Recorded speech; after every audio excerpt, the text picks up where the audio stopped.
Technology is reshaping our lives. It dramatically changed the way we live, the way we learn, the way we work, and the way we communicate. Technology has tremendous potential to connect us with one another.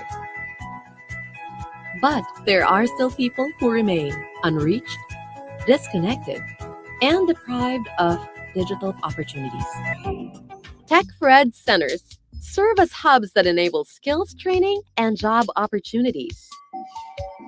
We have more than 4,000 registered users, and about 67% are women, and majority composed of students as our beneficiaries. And why women? Because we are gender responsive, so all our programs are aligned with the gender and development program of our province.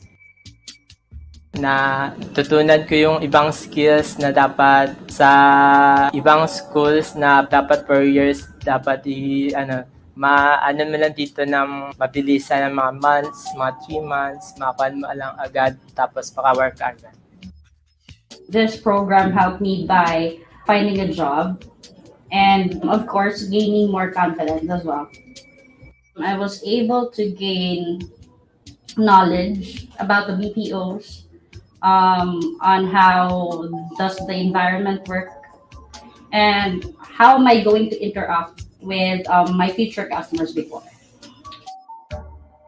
As of now, as I was the call center agent, so I see that difference because as of now I'm earning more than I have earned before as a tricycle driver.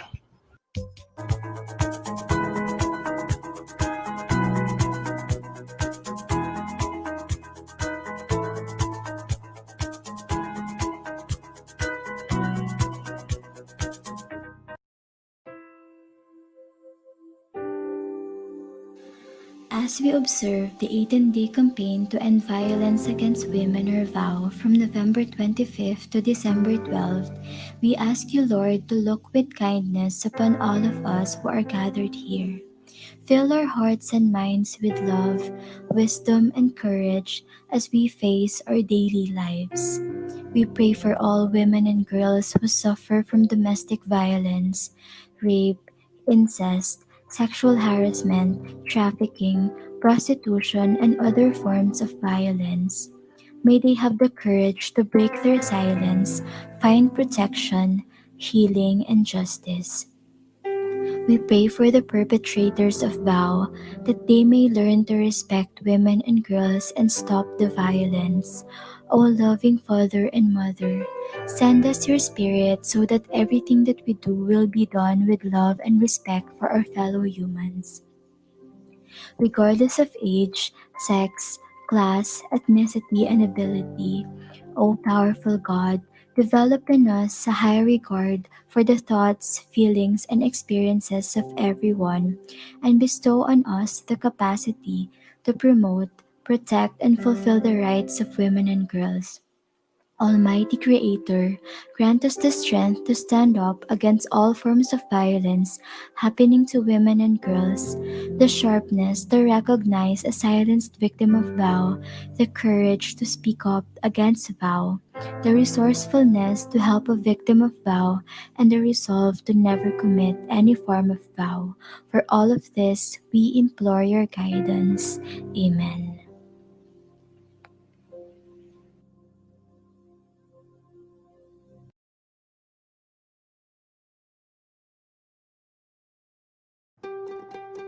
Noon pa man, malaki na ang naging bahagi ng mga kababaihan sa lipunang Pilipino.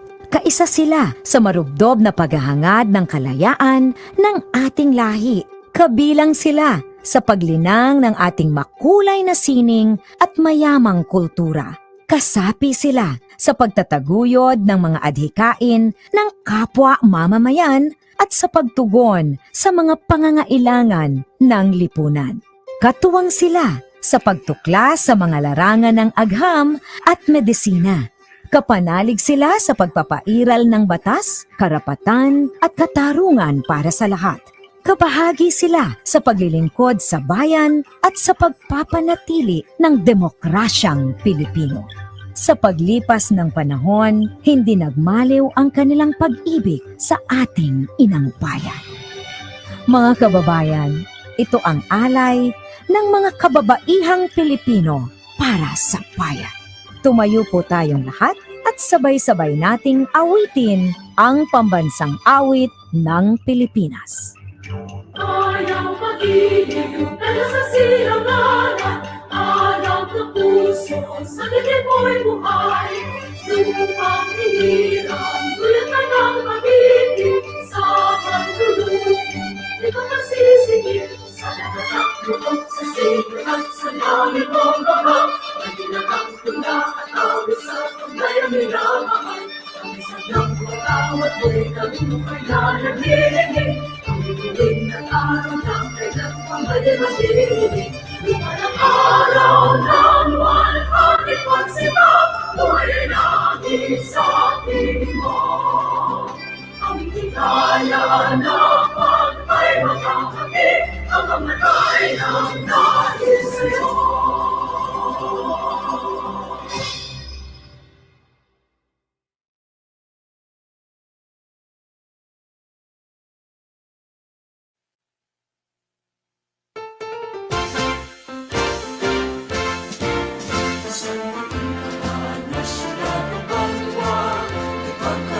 Sa kita kapamilya, pagbaligay, palibong, madapat mag-ari sa ating na probinsya. Nagtutulog na Negros sa isa katawag, mapinalang tao, sa punatang buhan natin sa Kristo, sa kauswagan, sa sikatao.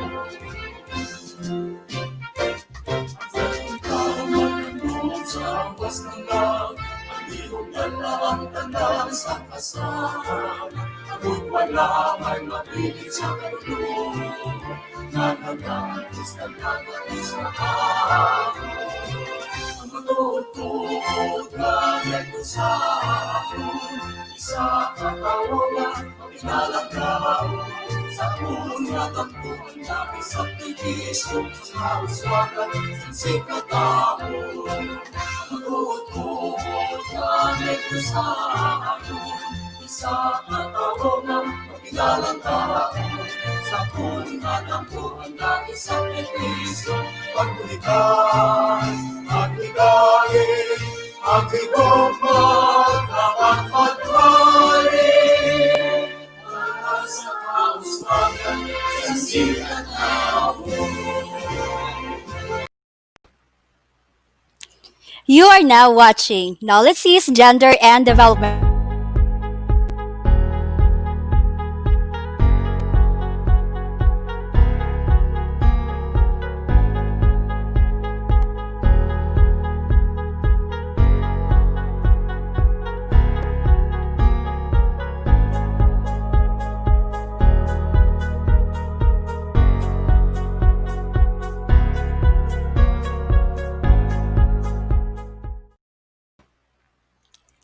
Alright! You are now watching NOLITC's Gender and Development Webinars. This is webinar number 8, and for today's topic, we will get to know VAWC and sexual harassment. This December 4th, 2020, streaming live over YouTube and Facebook. We would like to extend a very warm welcome to all of you. We appreciate you taking time off your busy schedules to join us today. My name is Dawn, and I will be your host. The Negros Occidental Language and Information Technology Center, or NOLITC, is the first and only government-run language and information technology center in Western Visayas. The Learning Center is also one of the priority programs of Governor Eugenio C. Lacson under his 7-point priority agenda, Avance Negrense. NOLITC also offers various scholarship programs for our free online training with support of the Provincial Gender and Development Focal Point System. The GAD Webinars is another pioneering project of NOLITC Tech4ED, which aims to provide relevant ICT-enabled services and content to our unserved and underserved communities. Again, good day to each and everyone. And greetings to our participants from Luzon, Visayas, and Mindanao, and to the other parts of the world. Thank you for joining us today. Send the link to your peers and your colleagues. Drop your comments and let us make this 3-hour session interactive. At this point, I would like to greet and acknowledge our participants who are joining us virtually. Hello and good afternoon to Ma'am Viola Dayono and to Miss Daphne Abaring. Come on, Belnas. Good afternoon to you, sir. And ma'am. Good afternoon, Miss Rogeline Villaseran. Hello there. As well to Miss Marisa Baisak joining us live today. Good afternoon to Sir Greg and to those who are from Tabo National High School who are actively participating our webinars. Good afternoon to Miss Ellen Ababaw. Hello. Hello there as well to PCW of Pontevedra, VAWC desk officers, especially to Miss Relin Ocampo. Hello to all of you who are joining us this afternoon. Hello to our CCS student from batch 154 of Cadiz City, Neri Tamayo Padernal. Hello to all of you. Miss Rogelie Lumanog from Tigbao National High School District of Calatrava, who are the teachers from Calatrava are always joining us every afternoon. Hello there. And this one, our very avid and active supporter from Barangay San Pedro, LGU of Binalbagan, especially to Ma'am Maria Sosalin R. Cesar from Barangay San Pedro. Thank you again. Hello to Miss Debeline Fortes of Taytay sa Kauswagan Incorporated. Hello to Angela Alontaga from our CCS 155 student from Cadiz City. Hello and good afternoon to Justine Togle from Cadiz City as well. Hello, very supportive. Good afternoon to Sir Christopher Frias. Hello there, sir, from Colegio de Santa Ana Victorias College of from the guidance office. Hello there. Good afternoon to Miss Lynn Azucena Cuenca of Sagay City. Chris Torres Mira from Cadiz City, CCS batch 154.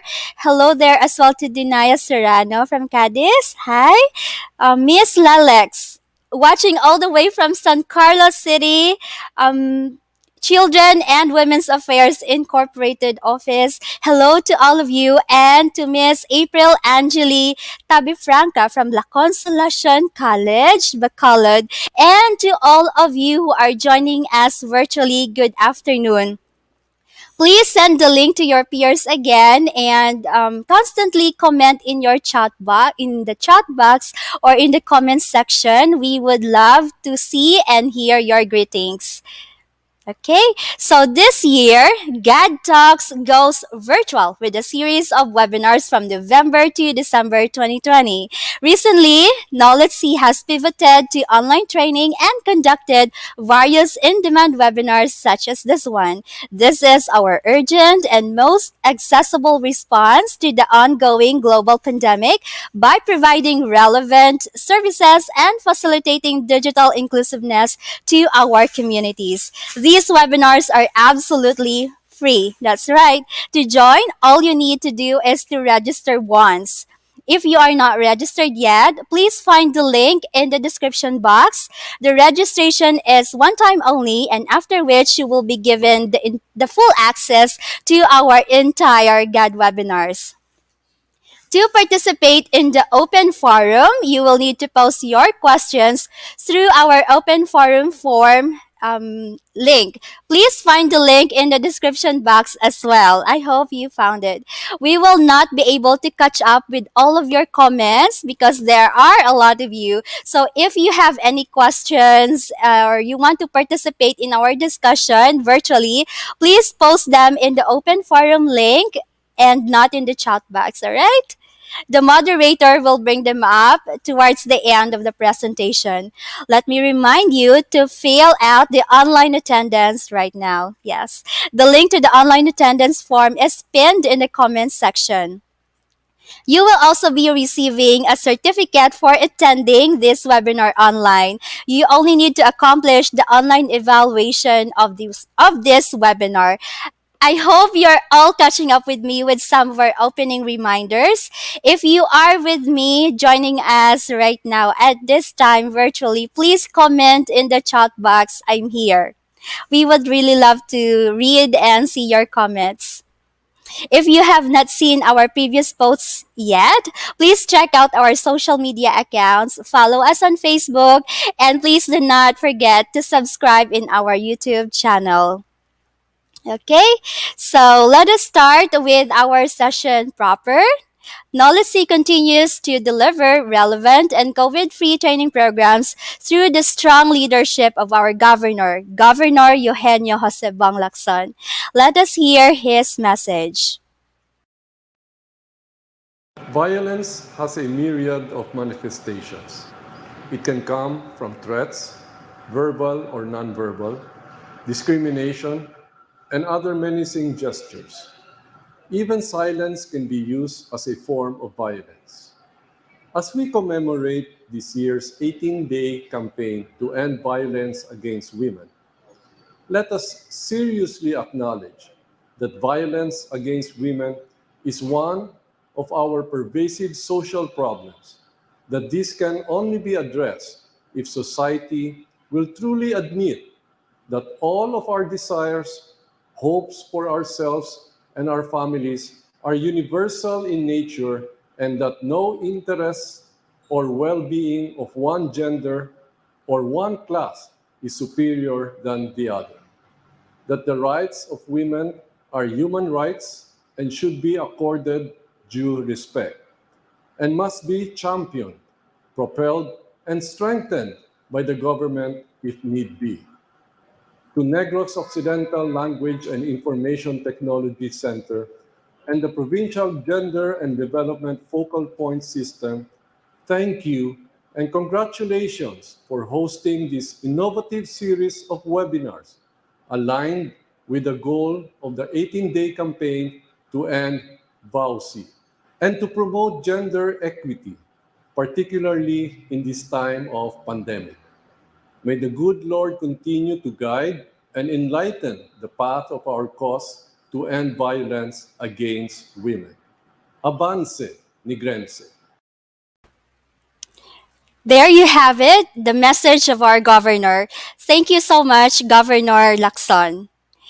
To kick off today's webinar, allow me to introduce to you the Vocational School Administrator and Center Manager of NOLITC Tech4ED Center, who will also be introducing our moderator for this afternoon. It is with pleasure and pride that I introduce to you Dr. Maria Cristina V. R. Bisido. Thank you, Red. Good afternoon to all our participants streaming live via YouTube and Facebook. Our moderator for today is a graduate of Bachelor of Arts in Communication and Media Studies at the University of the Philippines, Visayas. She completed her master's degree in Women in Development in UP Diliman. She is a member of the board of Dawn Foundation and a young Pinay representative to the National Council of Filipina. She co-founded the Young Feminist Collective and a member of the Feminist Media Lab.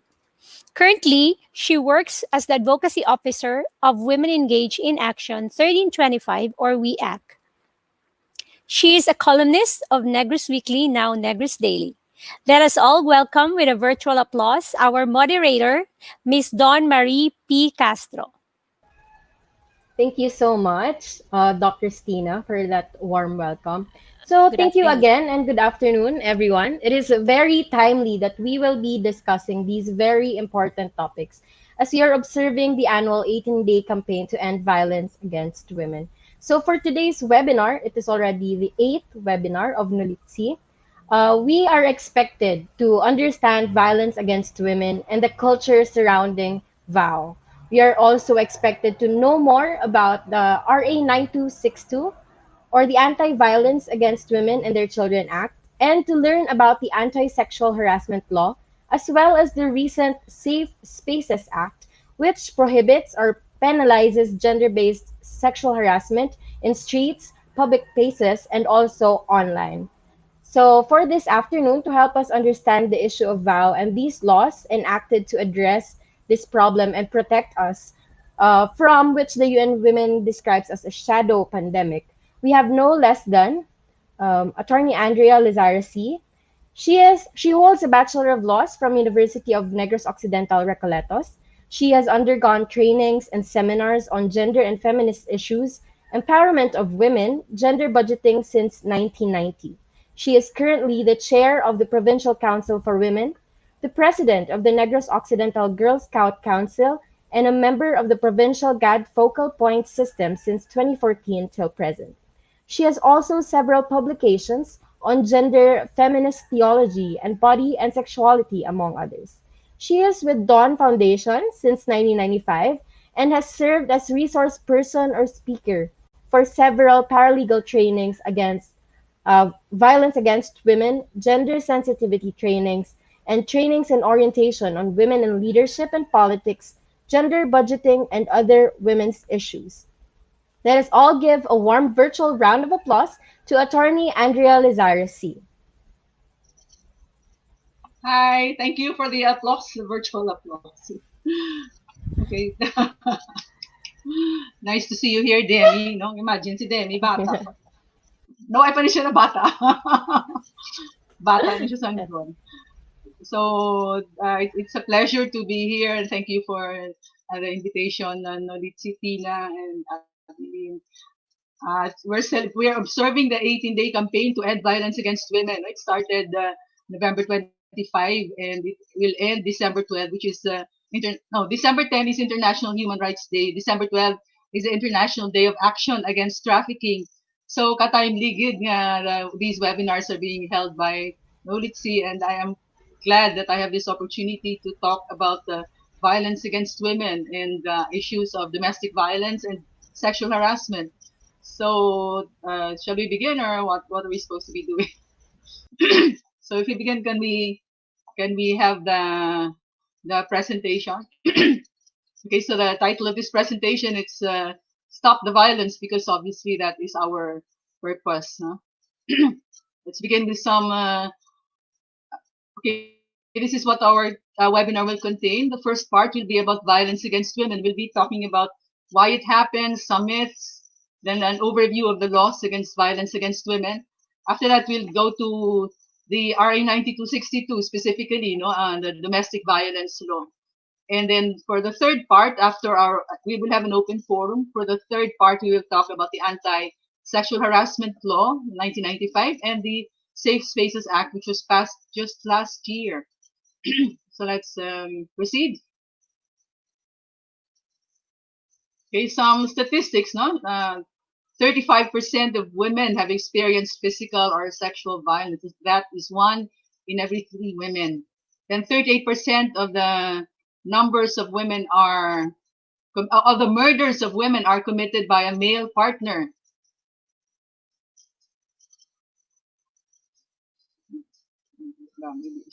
Then 750 million women and girls were married before their 18th birthday. There is already, wala pa man ito napasar, there's a bill against child marriage. Then 120 million women have experienced forced intercourse and sexual acts, and 200 million women have undergone female genital mutilation. So these are hard facts, and they should make us want to do something. Kay ang nakulbaan lagi ko one thing that women share in common that men do not have is a fear of violence. So what is violence? It is any act of gender-based violence that results in or is likely to result in physical, sexual, or psychological harm or suffering to women, including threats of such acts, including coercion, arbitrary deprivation of liberty. And this is true whether it occurs in public or in private life. That is a United Nations definition. So the forms of vow, we have different forms. So there's, of course, the most common could be domestic violence, including psychological, sexual, and economic abuse. We have marital rape, and then ordinary rape without the marital relationship. We have incest, denial of reproductive rights, when women cannot say yes or no, cannot control whether they will have children or not, whether they will have sex or not. Then we have sexual harassment, sex discrimination, lesbophobia, which is an extreme prejudice against lesbians, and then homophobia, which is an extreme prejudice against homosexuals. And medical abuse, which is very often overlooked. But when you think of how easily experiments are done on the women's body, and also how easy it is for doctors to cut out parts of the women's body. No, wala lang na kaso, kuhaan ka uterus, kuhaan ka mattress, kuhaan ka sang ovaries, kuhaan ka breast. Don't ordinaryo, wala na yung kaso. But when these have to be done, similar procedures have to be done to men, hindi na yung paghimuon, no? Kaya magubahi na pagkalalaki. So ang atong nga female parts are seen as dispensable. Pwede na siya makakasbahay ka mangyapon. No? So that's part of medical abuse. Other forms of VAW, we have abuse of women with physical or mental disabilities. We can also add the abuse of the elderly women. Then culture-bound practices that are harmful to women, ritual abuse within religious cults, sexual slavery, prostitution, international trafficking of women. Then you have pornography and abuse of women in media. And the abuse of women in internal refugee or relocation camps. You also have rape of women in prisons, no? Custodial rape. So here we have an infographic about the prevalence of intimate partner violence. When we say intimate partner, we're talking about the violence that is done by somebody you're living with, your husband or your intimate partner. So in almost the Southeast Asian region, it's 37.7% among the highest, no? Mas taas pa siya gali isang sa African region, ang African region. Of course, base unreported man ang African region. But that's not a good figure, no? 37.7, Southeast Asian lang na.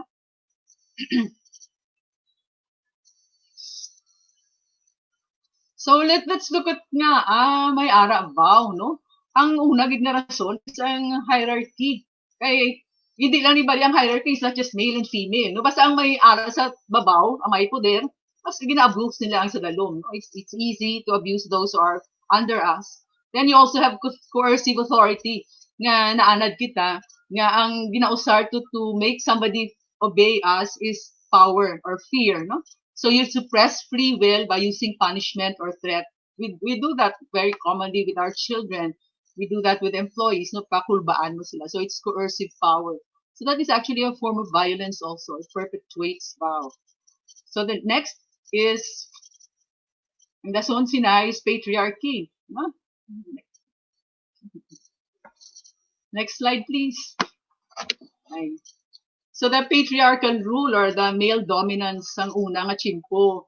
Ang tanaw mo sa Bible, no, ang women and children were classed with the cattle and the sheep and the goats and the properties, no. So property ka, te syempre kung property ka, the owner can do what he wants with his property. And that misconception has actually also come down to us in one way or another.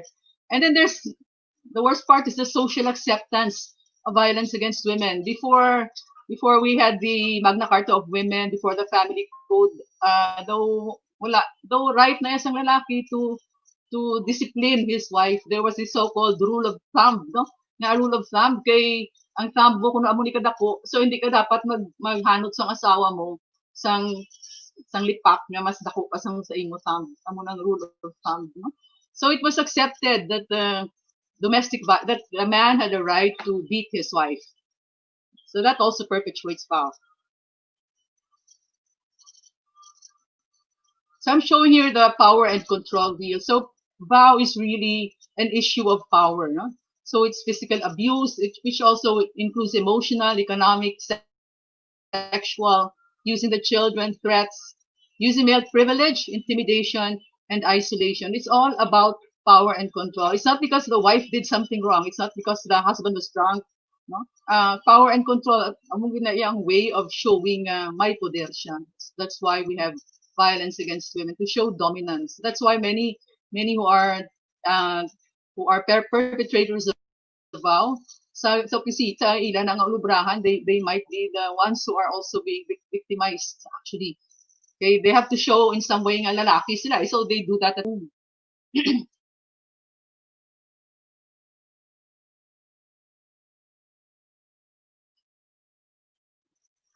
Or some common myths about vow. No, sila nga, away na di ka katabo ya sa amon. It only happens to poor women and children. Or, ang deserve gid mata siya ga iguon. God, ano gid na iya kasabad gid silang asawa. She deserves it. Or mapinsar kita nga, ti ano, abi kay palahubog na, or ga drugs na, no? So, or may mentally ill, so amo nang cause domestic violence. But these may aggravate the violence. These may give the person courage to commit violence. But studies show that hindi man ni amugidya ang direct cause of violence. It's really an assertion of power over another. Then it's also not true that abusive men are mentally ill. Or hindi man nga siling kakun buot na siya sagwa sa sulod balay buot man na siya, no? So abusive men may not be violent inside the family. Then it's also not true that women can leave their batterers. Nga masiling ka, ti ano, okay man na siya guro kay nga away man siya gahalin, no? There are studies that show a woman can leave and come back and leave again and come back again up to 7 times before she actually leaves. Okay, it's not that easy to leave. So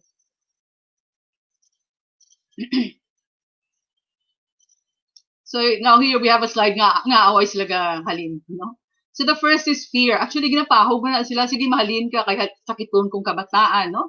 Halin ka because balusan tagi ka patyon kabataan, no? So there's fear, and the abuser can also threaten to hurt himself. Then victims can actually say, ti plangga ko na siya, may kumbayaan ko na siya, maano na lagi na siya karon lain na lang ada ng sitwasyon niya, bayaan ko pagit siya, no? Then there's loss of the children. If she leaves without the children, madula ang children, and then she'll also lose her identity. Many women are also financially dependent on their spouses, so they cannot leave, especially if they have small children. Agwanta na lang din sila, no? Then expectations, our culture, no, our religion, our family members, or other members of the family think na dapat maunungan mo ginaya kay kaluoy man sa kabataan. Then there's this question of shame.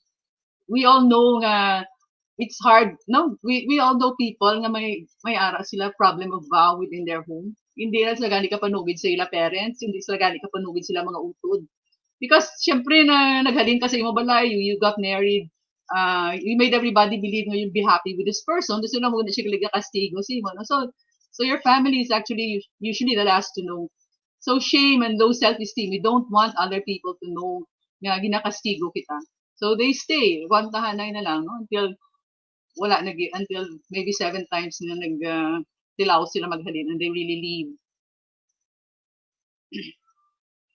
So before the 1990s, the revised penal code did not really see the problem of gender violence. May aral na siya laws against rape, acts of lasciviousness, seduction, all those things, no? But it wasn't seen as a specific gender problem.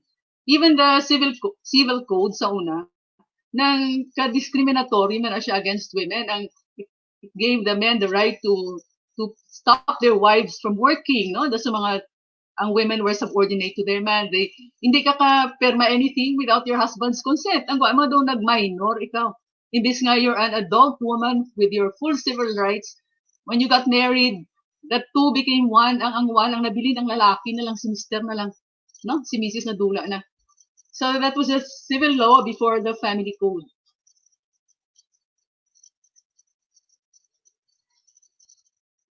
So after that, after the family code in 1987, so we had several laws. RA 7610, which protects children against child abuse, exploitation, now including sexual abuse and other forms of abuse. Then RA 8353, the Anti-Rape Act in 1997. This made rape no longer a private crime or a crime against chastity. So anybody who knows with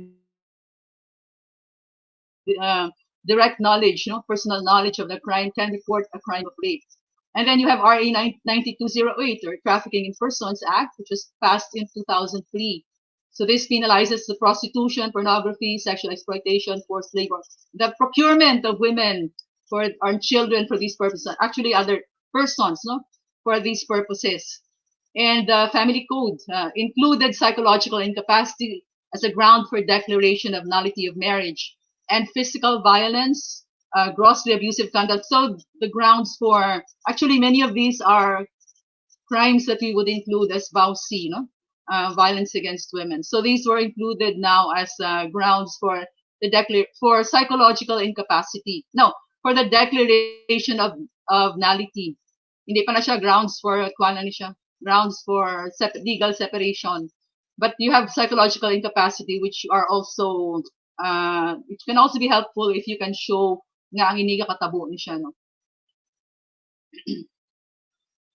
Okay, so now let's go to RA 9262, which is the law on domestic violence. So it's our main law, but this actually has a limited coverage. It's only for women and in intimate relations. So let's go to the first slide.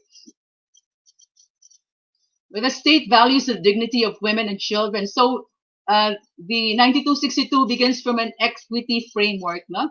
The full respect for human rights, the dignity of women. Then the state also recognizes the need to protect the family and its members, particularly women and children. So we're looking at equity and human rights when we look at 9262. What is VAW under 9262? It refers to any act or series of acts committed by a person against a woman who is his wife or former wife, or somebody with whom he has had a sexual or dating relationship, or with whom he has a common child. And it could also be done against her child, no? Hindi bata sa lalaki, kundi the child of the woman, whether that child is legitimate or illegitimate, and whether the violence is done within the family abode or outside, no? And which results in or is likely to result in physical, sexual, psychological harm, economic abuse, or threats. So amo na siya ang abuse. You can have physical, sexual, psychological harm, or economic abuse. Okay. So let's go through this para maklaro gini siya, no? It's any person, it could be male or female, ang perpetrator, ang victim ya babae or child doon.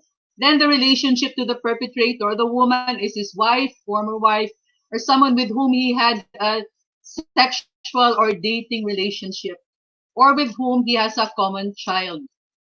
So hindi ka man ka-child unless you had a sexual relation. So basta with whom he has a common child. So that's why, alam mo lang ang relationship, nor a woman's child. So you have the victim, the child, some woman, with whom the perpetrator has a sexual relationship or a dating relationship, or asawa niya or live-in niya. No? So it could be inside or outside the home, and it's likely same results. So the crime of violence, how is it committed? No? So any of the following acts. The first is letter A, B, C, and D. It's physical harm, whether this is threat, attempts, or placing a woman or a child in fear of imminent physical harm. So lain-lain ni siyempre ang penalties. Now let's look at the penalties. So here we have a comparison of the penalties under the revised penal code and 9262. So kung patsanay gidya, no, so it's the same penalty, 20 years. If homicide, the same. If mutilation, no, may parts of the body na nagkalang damage, nagkalaguba, hindi na mausar o naukod. Then you have serious physical injury. So that's a very common result of domestic violence, serious physical injury. So you see how the penalty is 3 times, no? 2 years and 1 month to 6 years, naging himo 6 years and 1 day to 12 years. So the law now recognizes that the domestic violence is a more serious crime than ordinary injuries caused outside the home. Then so less serious, kita nyo da from ang 1 month naging 6 months, ang 6 months the maximum for the revised penal code is now maximum of 6 years. And like physical injuries, so ang 1 day to 30 days, naging himo na siya 1 day to 6 months ang maximum. So more serious penalties now under the RA 9262. So it's not just the actual commission, but threats also and attempts or placing a person in fear of physical harm. So just as in the revised penal code, the penalty is 2 degrees lower than the penalty for the consummated crime. but in no case lower than arresto mayor, which is imprisonment of 1 month and 1 day to 6 months. May penalty gyapon, miskin pahog lang na siya, no? So the second act of violence is compelling, no? Controlling or restricting. So what kind do we look at here? So it's compelling the woman to engage in something that she doesn't want to do. It doesn't have to be sexual, no? So hindi lang ang gusto. Then compelling the woman or the child to stop doing something that she has a right to engage in. And then third is to restrict their freedom of movement or conduct by force or threat of force, physical or other harm, or threat of physical or other harm or intimidation directed against the woman or her child. So controlling and restricting, this is what we call coercion.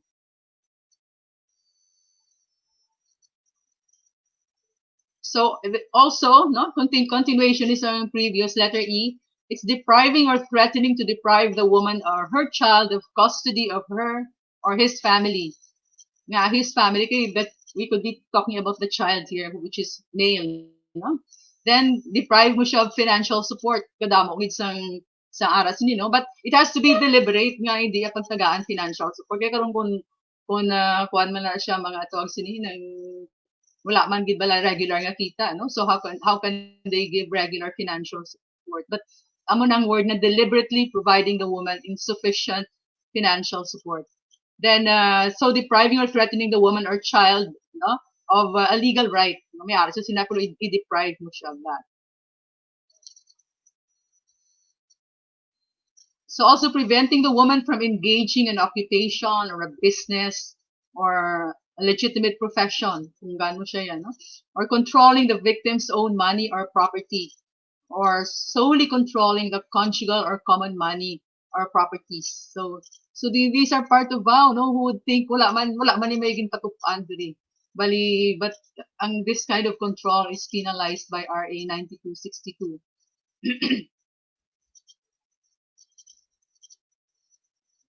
Ay pagid, no? There are really people who would threaten to kill themselves. Bayaan mo ko, suicide na lang ko, no? Or maybe they don't say that. Basta, so they threaten to inflict physical harm on themselves in order to control the woman. Kagamay mo na sa penalty, no? 1 month and 1 day to 6 months. And nahadlo ka man mag-report sa kamon. Actually, do nahadlo ka na nga daglain na niya ulo. But that also is prohibited. The letter G is causing or attempting to hear. Ini, amo niyang lain kay sexual, no? To engage in any sexual activity that does not constitute rape. Why is rape separated? Kailan man ang penalties ng rape, you know? So forcing the child or the woman to engage in a sexual activity that is not rape, so it could be acts of lasciviousness, no? By force, threat of force, physical harm, or through intimidation directed against the woman or her child or his or her immediate family. So here the penalty is a little higher, no? 6 years and 1 day to 12 years.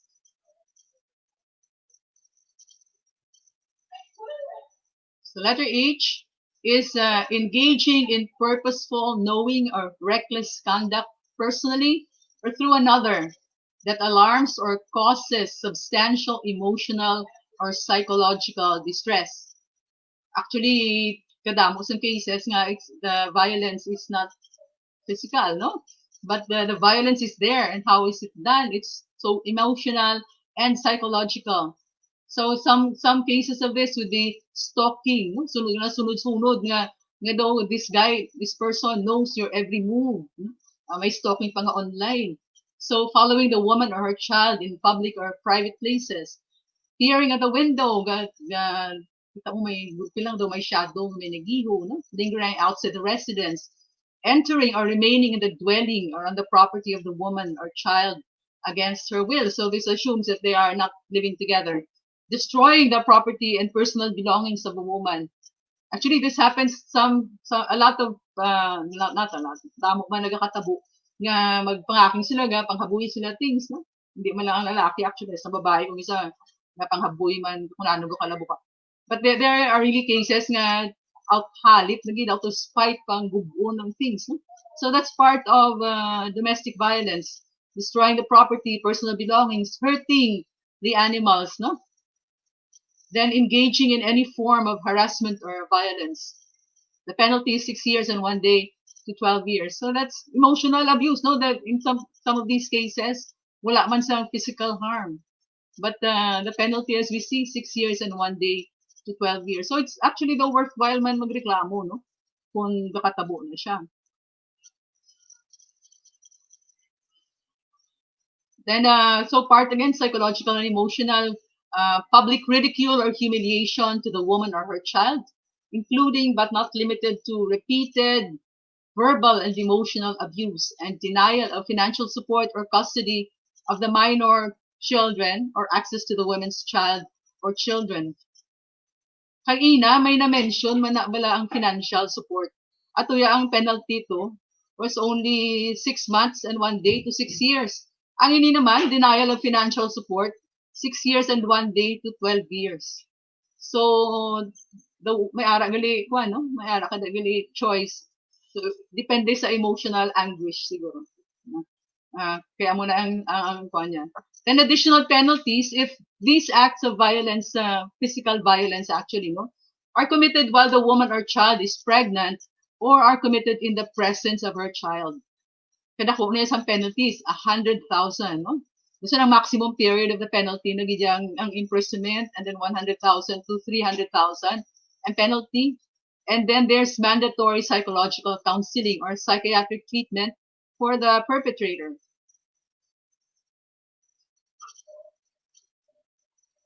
So our law on 9262 gives women the option to get protection orders. Okay, siyempre ang first bukid nga nga concern is your safety. And so you can go to for protection orders. You can get this from the barangay, barangay very short-lived, then temporary from the court and permanent. So what can be given for protection orders?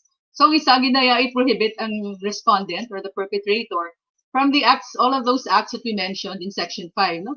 Also from harassing or communicating in one way or another, whether directly or indirectly with the complainant. Then there can be an order to remove the perpetrator from the residence, no? Also to direct him nga hindi ka na magpalapit sa school, sa work, or sa kundi na siya nga places nga gina-frequent sang victim, no? Then also the order can include turnover man ang salakyan, regardless of who, basta ginausar na sang family, no, i-turnover man ang salakyan, or other personal effects dapat i-turn over. Then the custody of the children can be included in the protection order, giving the woman custody of the children, and also directing the perpetrator to support the children and the wife. Also, if the perpetrator has firearms or deadly weapons, he can be made to turn these over to the court. And if there are damages, like if the woman had to be hospitalized, needs some kind of treatment, these can be included as actual damages, and also moral damages and other kinds of damages. So these may be included sa protection order. Actually, actual damages lang din, no? So where do we get the protection orders? Okay, so we have, as I mentioned, barangay, no? We have Barangay Valdez. All barangays are required by law to have Barangay Valdez. So the Barangay Valdez officer can assist the complainant in getting a barangay protection order from the barangay captain, no? Barangay captain, if in his absence, pwede agawad. So this is effective for 15 days, and it is issued ex parte. Why na dapat, hindi na siya dapat magtawag pa sa tiyak na side to be able to issue it. If a woman wants it, but kinanglan gusto sa babae, no? If a woman wants it, it should be issued by a barangay captain. And then the relief is to protect the woman and child from the physical abuse no? From the attempts or the threats of physical abuse. Then for temporary protection order, you have to go to court. It is issued ex parte by a court, meaning wala to yung ginatagaan chance ang perpetrator to say nga tuod na or hindi. When the application for a protection order is made, i-issue na dapat sa court, no? Again, the Barangay Valdez should be able to help kay ang part na sa obra to assist in the filing of cases. And then these are effective for 30 days, no, ang temporary protection order. And the court may grant some or all of the reliefs allowed under the Act. Ang sa physical harm niya, hindi iya tanan, no? But the court nga, pwede na siya tanan ng relief. Then it shall include a date for the hearing for the permanent protection order. So kung permanent, issued by the court after notice and hearing, meaning ang tiyak na side, no, makapresent na gid siya evidence, hindi na lang ang wife or ang woman na lang or ang child ang ga-present. No? The other side has a right to present, and then when the court issues the order after notice and hearing, this order is permanent until it is amended or it is revoked. No, this will again depend on new circumstances. So who may file the petition for protection orders? It's not just actually the offended party, no? Kaya kung isang offended party, hindi. Pwede gali ang parents, ang ascendants, so ang grandparents, ang descendants, and children, no? Collateral relatives within the fourth civil degree. Fourth civil degree, parents first, grandparents second, tiya third, and nephew, cousins, no? Ng fourth. So, pwede gali first cousin, pwede na siya ka-file sang petition for protection order. But actually, kadamo sa maka-file is social workers, no? Police officers, especially those in charge of the Women and Children Protection Desk. Then police officers, preferably punong barangay or the barangay kagawad, a lawyer, counselor, therapist, healthcare provider, or even just two concerned citizens of the city or municipality where the violence occurred, as long as these persons have personal knowledge of the offense committed. So these can file. So actually, kadamo maka-file, it's not just the offended party. Kaya kung isa nakulbaan man, mag-file. But sometimes mabili na lang sila daas na bugbog sirado, sila mahulat ka pa, no?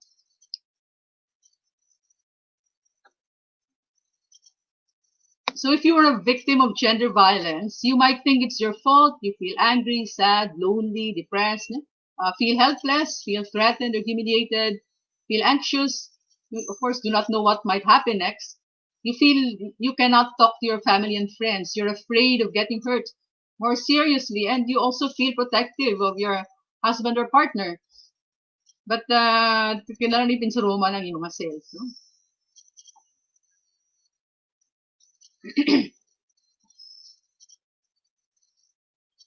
So what can a victim of violence against women do? Ang isa na recommend, you keep a record of the incidents of violence. Saan na tabo, no? What happened? Sino ang witnesses? No, tago ka lang ginado record journal mo na para later on if you need the record, no, kung saan na, then you have it. If you have physical injuries, dapat makadto ka sa medico legal para may maka-certify sa extent of the injuries. The sooner you can go to a medico legal, the better. Our LGUs are supposed to have medico legal officers. Then you can report to the Women and Children Protection Desk of the PNP. So we call it the WCPD can help to make the complaint affidavit and to file this in court. No, ang prosecute sa case, you don't need a private lawyer because criminal case na siya. Ang prosecutor, no, ginatawag tabala fiscal, amo na siya ang gapadalagan sa kaso, no? So actually you do not need your own lawyer, pwede ka ni ka-file. And the Women and Children Protection Desk, usually gabulig ni sila sa victims, no? Or also the DSWD of the city or the province or municipality, gabulig na sila as long as na-report mo na sila nga case na ngayon kabulig, no? And then of course, more directly, more immediately, you have the Barangay VAWC desk officer na na-mention ito na kag-ina. Ini maka-assist sila, supposed to be na-train na sila with how to help the victims. And then all of these people are supposed to have the strict confidentiality. Nga hindi wala sila nga galakta lang ang istorya. Mga po si Juana, ginabugbog ito ni Banan niya, no? So, confidentiality. So, the Barangay VAWC desk should be our first recourse. Ga-coordinate na sila with the different the LGU, no? With the DSWD, the DILG, the Women and Children Protection Desk, ang barangay, no? So, amo na supposed to be ang aton nga sentro tani of complaining. Then, some LGUs here in Negros also have women crisis centers or shelters for victims of violence against women. the province actually also has a center for victims of violence against women. So if you need to go out, ang bakolod may ara man da shelter, no? So if you need to leave, pwede ka gid kahalin.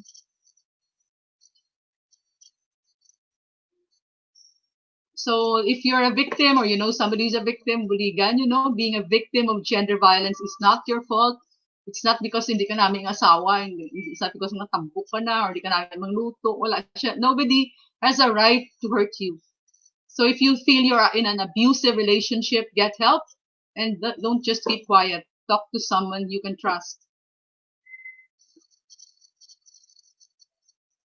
So we should say no to violence, speak up for ourselves and for others, and we can choose to stop the abuse. So that's the first part about the very quick orientation on gender violence, and also on the RA 9262. Usually that will usually take at least 2 hours. So I think we're ready for questions. Okay, daw mo lang plano to have questions midway.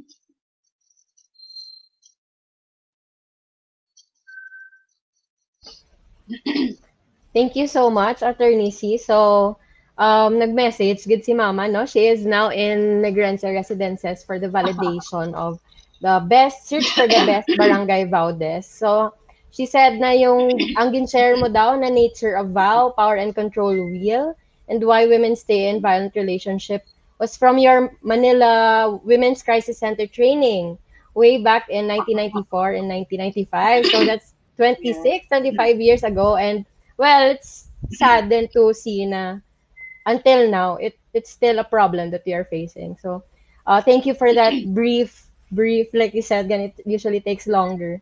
But later on we will synthesize then that. No? So we have some questions, and for our Facebook and YouTube viewers, you can also put in the comments section your questions. But for now, we have one question here. After the passage of VAWC law, do you think there is a decrease in VAWC cases? That is a good question, no? Because ang problema actually is kulang gid niya documentation. There is under-reporting. It said nga though less than 60% of nga ang naga-report kagamay lang basi 20% lang ang naga-report, no? Sa cases. So it's under-reported. Ang police, they do not like picking up the data from the Barangay Valdez. Magaguba ang ila record nga wala sang nagakatapos nga case, no? Nagaka-drop ang mga case. So it's hard to say with actual figures. But I would think that pila na katuig ang VAWC law, no? Nang saan to siya napasar 2009. Ano ba ni nalipat ko. Anyway, after all of these years nga grabe ang advocacy, women have already learned to stand up for themselves, no? And kabalo na ang mga lalaki nga sala. So it's practically I would think, no? It's hard, wala ko figures, but I would think nga nag-decrease gid man. Sometimes the statistics show nga years nga may mga nag-increase, no? So how would you account for that? Actually, there is more reporting now because may system na in place. So because of the system that's in place and the support system, which is even more important than just having a system of reporting, no? Yeah. Importante nga when women report, they know nga may matabo wala sila report, and also that they will be safe. Kaya kakulubaan, sinakaroon niya nga nag-report ka, dason bubugong ka pagid, patsun ka nagid. That's the worst thing that can happen. So, but if there is more reporting, no? For example, ang Negros, dire kay tungod sa obra sang Dawn Foundation, there was really a very good na may bitong information nga ginhimo namon before. No? And because of that, there was a higher reporting in Western Visayas, especially in Negros, than in other provinces. Like that is only because there was more awareness nga may ara gali isang lahi nga kuana siya nga crime na siya. So it doesn't mean that there was an increase. So tungod pila na sobra na 10 years. Then I would think na nag-alam na gid man ang mga lalaki nga hindi gali. And then we have a new generation. Kung tanaw bala, no? Pagsugod namon advocacy against VAWA, ito pa na tao din 1994. So we're actually looking at a new generation which has grown up in a world na kilala na nga ang VAW galit sa lahat, no? nga it's wrong. It's against the women's rights. So I would think nga nag-decrease na gid man, otherwise wala kay gid iyang balon. But amo man ang laban nga facts would still say nga it's still a problem, no? It's still a problem. Also, tita, the numbers, you know, if they say, for example, now during the pandemic, ang reporting ko nubo. So, is it equivalent to na wala may katabo nga violence, or we have to look deeper na hindi sila kagwa? Either they're trapped in their homes with their abusers, or the stress of the pandemic, losing jobs, you know, causes other people to be more violent. So, less ang reporting, but we shouldn't take it na okay, less cases. We should really listen, no, and look sa gakatabo subong. So we have Actually, another question. Yes, go ahead, ako Tita. actually on that, no, I saw information sa UN na ang kuan kuno ang calls kuno sa helpline bala, sa violence helplines, may nag-increase kuno 5 times during the pandemic. So kung may call ka lang gali nga pwede, daw mas dako gali ang incidences. Mas accessible. Oo. So dili gali sa Philippines, so wala kita shadow pero sila nga report. So but syempre mas ang stress ga pa-aggravate man sang sang aggressiveness ng person, no? sang media to show nga there is some kind of control. Ti kun wala siya control sa gwa, ang kontrolahon niya ang babae kag ang kabataan din doon. So in relation to that, our second question is, in Bacolod City and Negros, where can victims seek help? So muna gani ang guaya nga we have women and children protection desk, and we also have all barangays have barangay Valdez. So muna ginadang main line of help, no, of assistance. Then we have Bacolod, so Women's Crisis Center. Province also has. There are many LGUs na may Women's Crisis Center. Here's another question. Is there legal assistance provided by the government for victims who cannot afford legal fees? Actually, if you're talking about legal assistance, when you file a criminal case, ang government manayaga-handle sa case. So it's really not a problem nga may lawyer ka. Kasi ang prosecutor na ipapadalagan. So the police will make the affidavit for your, no, paghimo sang affidavit sa police that will.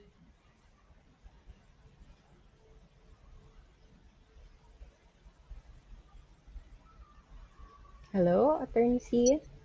Oh. Medyo nag-choppy ka sa last part. Pero, it's the government that handles the prosecution of criminal cases. Okay, so here's another question. A question also that I always get when we do VAWC trainings. No, there are also men who are victims of violence. Why are we highlighting violence against women? And what can these men do if they are also abused, if ever?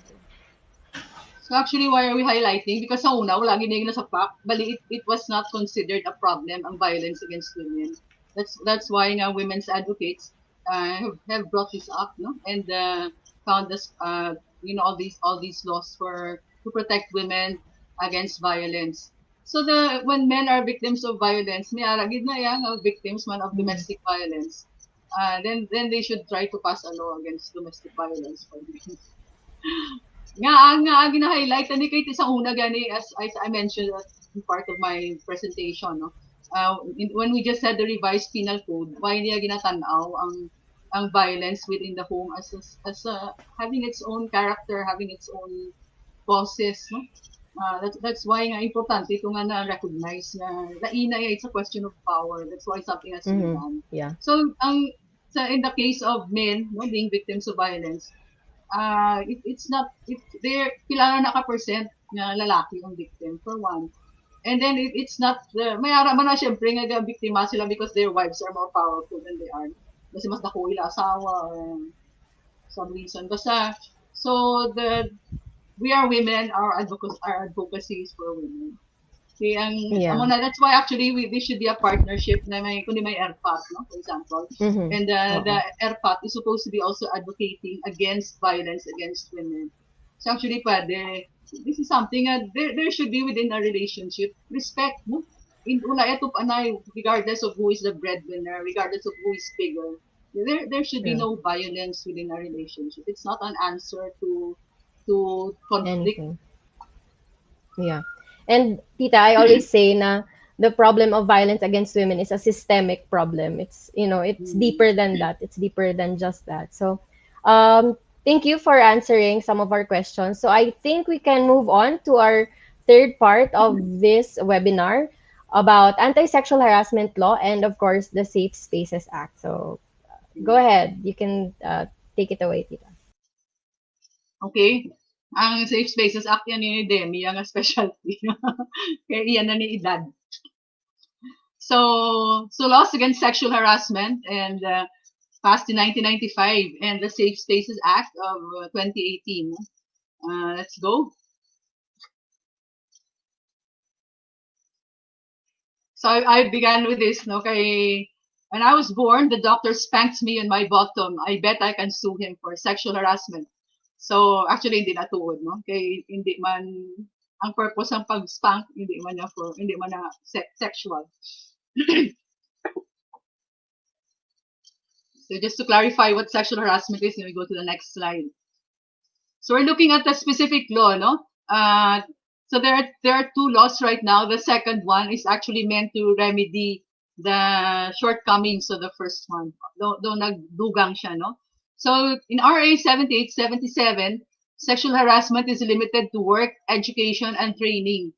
Dira lang gid yan, no? And the relationship they have to be within that same environment, no? Ga-obra sila datanan or ga-eskwela sila da.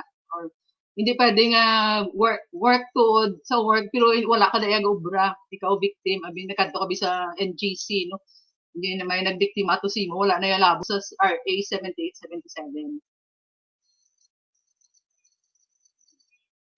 So it's committed, no, in a work-related environment, it's committed by an employer, manager, supervisor, agent of the employer, or by an employee. Nga ating ala ka na nga may employee da, no? But we'll see later on kung nga may employee da. Then in an educational or training institution, like a training institution would be, aside from yung mga may offer seminar, no, it could also be those institutions or establishments that offer OJTs, no, or apprenticeships. So that would also be a training institution. So you have the teacher, instructor, professor, coach, trainer, or any other person having authority, influence, or moral ascendancy over another. No? Nga mo na siya ang naging biktima. In the work environment, it is committed by any of those persons, no, who demands, requests, or otherwise requires any sexual favor from the other person, no, demands, requests, or requires. So ginakuha niya na lang, no, he just gets it for himself, regardless of whether the demand, request, or requirement is accepted by the object of said act. So baton gali, no, but it would still constitute sexual harassment.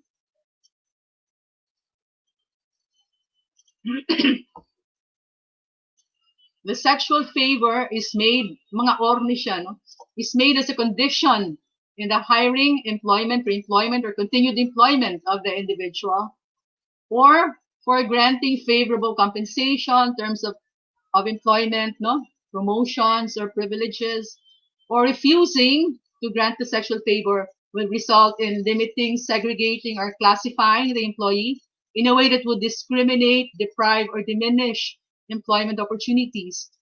And it would otherwise adversely affect the said employee. Ang sexual favor, you know.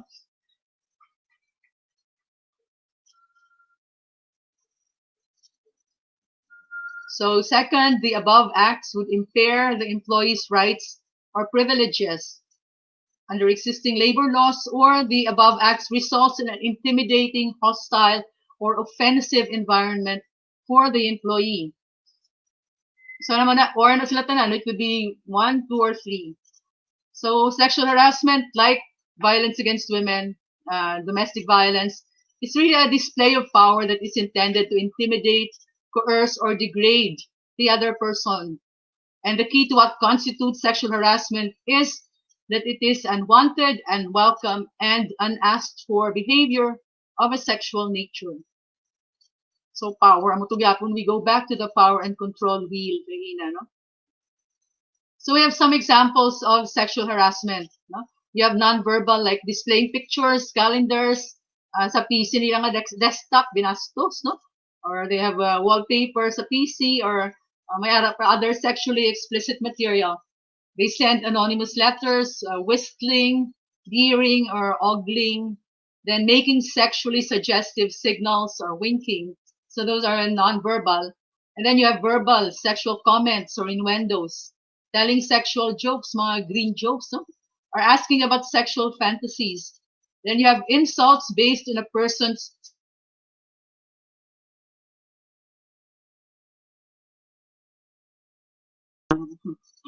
rating their sexuality, and requests for sexual favors, which is open, related to promotion.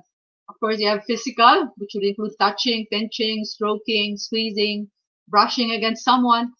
Then unnecessary physical contact. It might not be in the sexual parts of a person, but siyempre damo lang ang physical contact.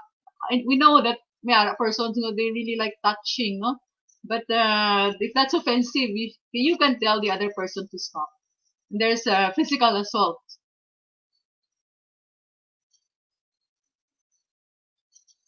So again, we're talking about 92.6 RA, no, 76, ano na siya gani, nalipat ako, narinig yung RA. In education or training environment, sexual harassment is committed. Sino naman yung victim? No? We talked about the perpetrator, we talked about the offense committed. Now, who is the victim? One who is under the care, custody, or supervision of the offender, and one whose education, training, apprenticeship, or tutorship is entrusted to the offender.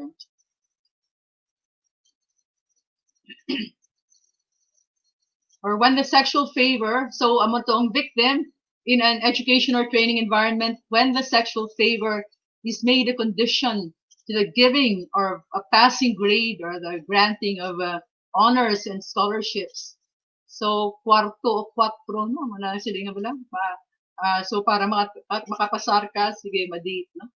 Or the payment of a stipend or allowances or other benefits or privileges, or when the sexual advances result in an intimidating, hostile, or offensive environment for the student, trainee, or apprentice. So those are how sexual harassment is committed, no? So what is the duty when there is sexual harassment in the workplace or in an education or training environment? What is the duty of the employer? Actually, hindi na siya dapat maghulat, no? Dapat all workplaces and all schools should have the code of conduct and decorum, appropriate rules and regulations prescribing also the procedure for investigation of sexual harassment cases. So may aral sila sa code na asa na how this will be heard or investigated. So may guidelines daw on the proper decorum in the workplace or educational or training institution. Why do we need this? Because there are certain behavior which might be hard to prosecute in court, and you don't really want to spend your time going to court, no? But dapat maaksyonan na sa workplace. That's why there is an administrative remedy within the workplace nga pwede ka file complaint, no? Nga ang ini siya pang-harass ni siya, no? So the workplace, there should be a committee on decorum and investigation para mag-investigate sini. What is the composition of the committee on decorum and investigation? So at least one, no? So pwedeng damo na siya gali. At least one representative each from the management. There's a union, also from the union, then from the supervisory rank, and then the rank and file employees. So line 11. No? Then for educational or training institutions, at least one representative each from the administration, then also from the group of trainers, instructors, professors, coaches.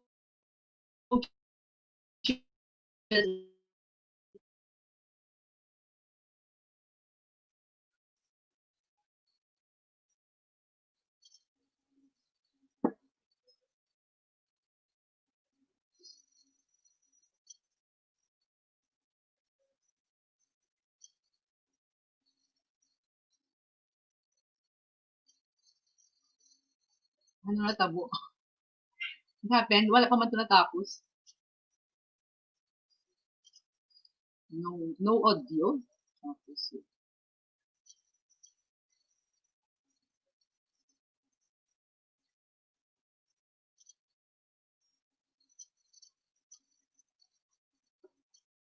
Okay. So where were we? So composition of the code, no? From the management, the union, supervisory rank, rank and file, then the education or training from the administration, trainers, instructors, professors or coaches, and the students or the trainees.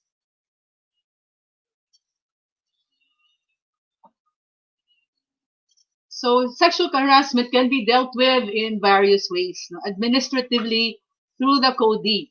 So ang penalty sa company's code of conduct or sa employee's manual or the code of conduct and decorum.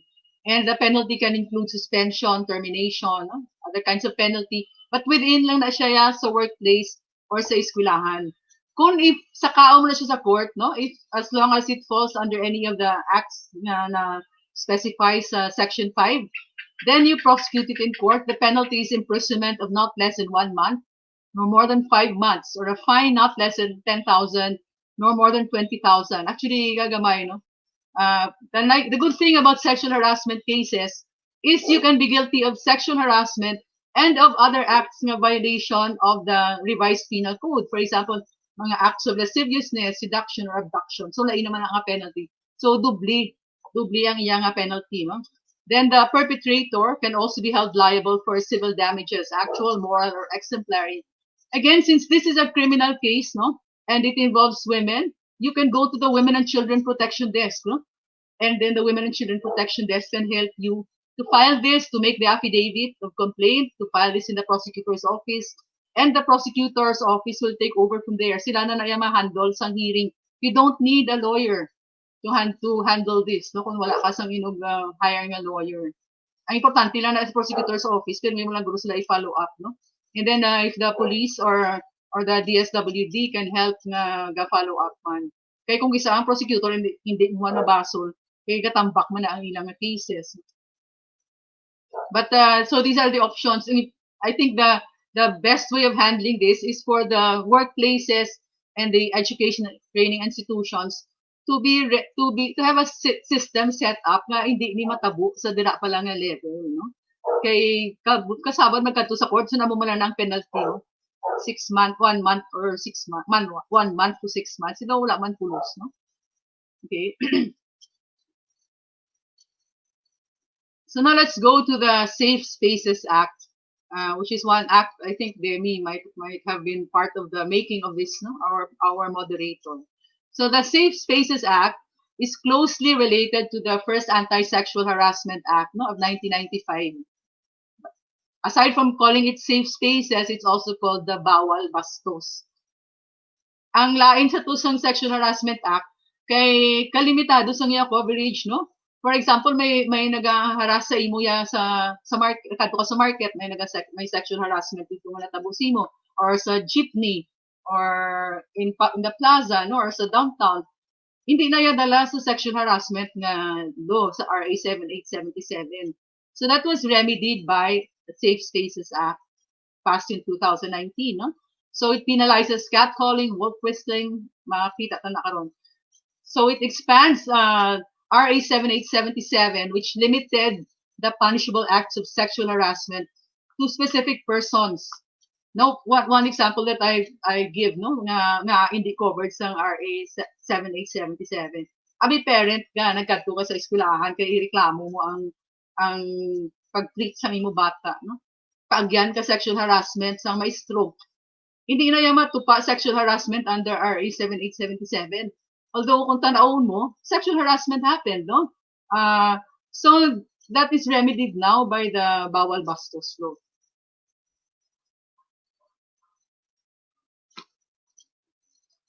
Okay, so we need first to be clear about some definitions. Kay amo na yung modern na niyang Safe Spaces Act, no? May gender na siya.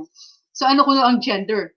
It refers to the set of socially ascribed characteristics, norms, roles, attitudes, values, and expectations that identify the social behavior of men and women and the relations between them. So actually, hindi parehas ang sex kag ang gender, no? If you see the gingerbread person, no? Ang sex, ang iyan na nga sexual organs, amo na siya ang sex, no? But ang gender has different aspects actually. My gender identity, my gender expression, my sexual orientation. So those are actually part naman of gender. So gender identity or expression refers to the personal sense of identity as characterized among others by manner of clothing, inclinations, and behavior in relation to masculine or feminine conventions. So when you talk about identity, ara na sa ulo, no? If you see the gingerbread man, person, ang identity ay it's in the mind. Kung anong yung identity, ano siya, feeling niya. It's also a spectrum, no? Hindi man siya sila nga either babae ka lang, either lalaki ka lang, when you talk about identity, you can be somewhere in between, no? May tendency ka sexually, you might be female, but may tendency ka nga doon, mas lapit-lapit ka di sa pagkalalaki. Okay? So it's a spectrum. It's a range, no? Then also ang gender expression, how do you express yourself? Mas feminine ka, may ara kita idea of what feminine is, you know, medyo mahinhin, soft-spoken, hinay, medyo gentle, caring, feminine. Ang masculine naman do ka brash, ka gahod, no? So that's gender expression. How do you express yourself as a person? Is it more feminine or more masculine? Of course, ang biological sex, may intersex man, no? Actually, ang sex, damo is determined not just by the sexual organs, but also by your chromosomes, which may not be, no? May ara gani nga X lang, wala ya XY or XX. And then may ara man duwa kabilo bila sexual organs, may male kag may female. Then go to sexual orientation. Sexual orientation is, are you homosexual? Are you heterosexual? Are you bisexual? No? Anong imong nga tendency? Maluyag ka sa same sex or different sex? Or pag din lang, basta person. No? So, like, grabe ang spectrum mo na may LGBTQ, may sugpon-sugpon ka na kalabang, daw hindi mo na ma-memorize. So, but the Safe Spaces Act, one criticism of this is nga daw ginapa-accept na gid sa aton ang mga LGBTQ, no? But these are persons, as persons, they have human rights. No? So, hindi dapat nga ipakanubo na sila just because their orientation or their gender expression or their gender identity is not what we perceive to be normal. So the Safe Spaces Act has other definitions, which I would like to put here. Stalking, no? Ginasunod-sunod kay, it could be physical, it could be just visual, it could be internet, no? Through the ginabantayan ka through the internet, which causes a person to fear for her safety or the safety of others, or to suffer emotional distress because may gasunod-sunod sa imo. Remember, kanina sa domestic violence, you also have niara man kita to stalking. Then catcalling refers to unwanted remarks that are directed toward a person. These are commonly done in the form of wolf-whistling and misogynistic, transphobic, homophobic, and sexist slurs. So we have some examples there. Good morning, idol. Ganda naman ni ate. Smile naman dyan, miss. Hello, miss beautiful. So examples of catcalling. So the Gender-Based Sexual Harassment Act penalizes this happening in streets and public spaces. Public spaces would include all places where the public enters, no? Bali, hindi lang sa sulod balay. So in the streets, in the jeepneys, in the malls, in government buildings, in theaters, then all places, whether public or they're privately owned or owned by the government, basta open to the public. So this can happen, including the streets and alleys, no? Miskin sa sulod subdivision. Okay. So these are the acts that are mentioned. It's not limited to that, no? So aside from catcalling, we have leering, and grabe namang panulok, no? Intrusive gazing, taunting, muyayaw, cursing, unwanted invitations. I think some people can relate to that, no? Or misogynistic, anti-women, considered transphobic, my phobia sa mga transgender. Then homophobic and sexist slurs. Persistent and wanted comments on one's appearance. Kasabad din sila nga may gahali komentar no sa imo appearance. It doesn't have to be sexual, anything to do with your sex. Basta sige-sige lang nga comment on your appearance. Then relentless requests for your personal details, such as your name, contact, and social media details, or where you're going. Relentless. So that means na hindi lang siya kaisa na naangayo. Nagapangagi.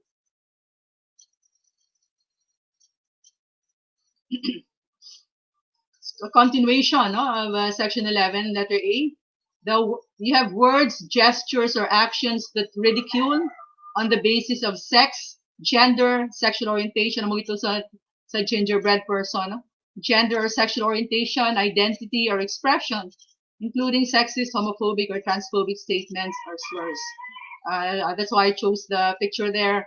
No, nga hindi ka magsiling tanaw mong tao as gay or straight or lesbian or bisexual or transgender. We are all human, and we all enjoy our right to human dignity and respect. Then to the persistent telling of sexual jokes or the use of sexual names, comments and demands in any statement that makes an invasion of a person's personal space or which threatens the person's sense of personal safety. So these are also gender-based sexual harassment. So you try to relate these to what you have witnessed or what you might have experienced yourself. Na actually we tend to overlook them kay do ka accepted na wala ka, aside from wala ka man gid may mahimo no. Do amugid na but criminal offense no nagali subong. So it's a good thing. So actually tinanglan ini more advocacy so that the offenders will know nga hindi na pwede no. They can be penalized. Ang penalty actually is not very much no.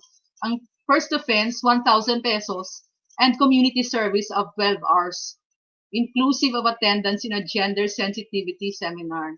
So do kausik chimpo magkadto ka sa korte to get a fine of 1,000 pesos. Hindi man na magkadto simo makadto man sa korte no. Then the second offense is 6 days to 10 days or a fine of 3,000. Ay nano. The third offense arresto minor 11 to 30 days or a fine of 10,000 pesos. So do mas bulubugat na siya.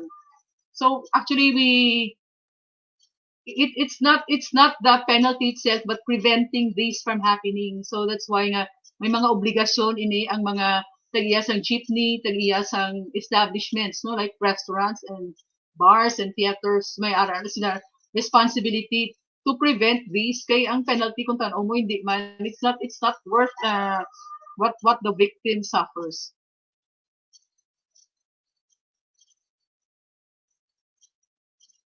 So here, gender-based sexual harassment in streets and public spaces, second part naman ni letter B, no? Offensive body gestures. So body is not just hand gestures, may mga bastos na nga daan nga hand gestures, no? Then exposing private parts, may gina-flash nila sexual organs, no? So doing it for the sexual gratification of the perpetrator with the effect of demeaning, harassing, threatening or intimidating the offended party. So this includes flashing of private parts, public masturbation, groping, and similar lewd sexual actions. So here the penalty is bigger, no? Fine of 10,000, and then community service, and in the or no? Then the attendance at gender sensitivity seminar, which will be part of the 12 hours. And then the second offense is 11 to 30 days. And fine 15, so not that much. No, we still want to prevent this better than having to go to court. Kay kabudlay kasabad mga kadto court. Although again sa court, ang prosecutor ginagapon ang nagapadalagan sa case.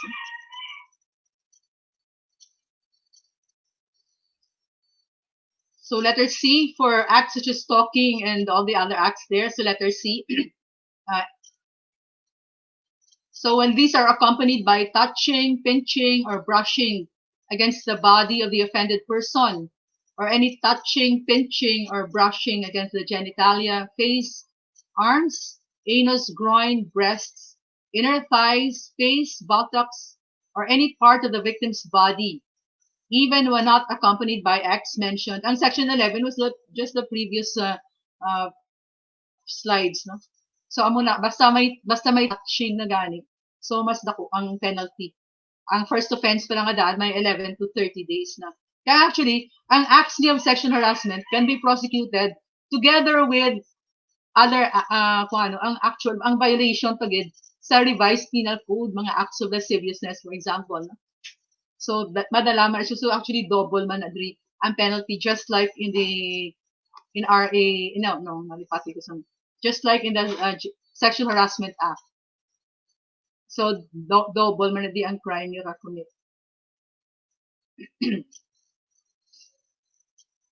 So now we have gender-based online sexual harassment.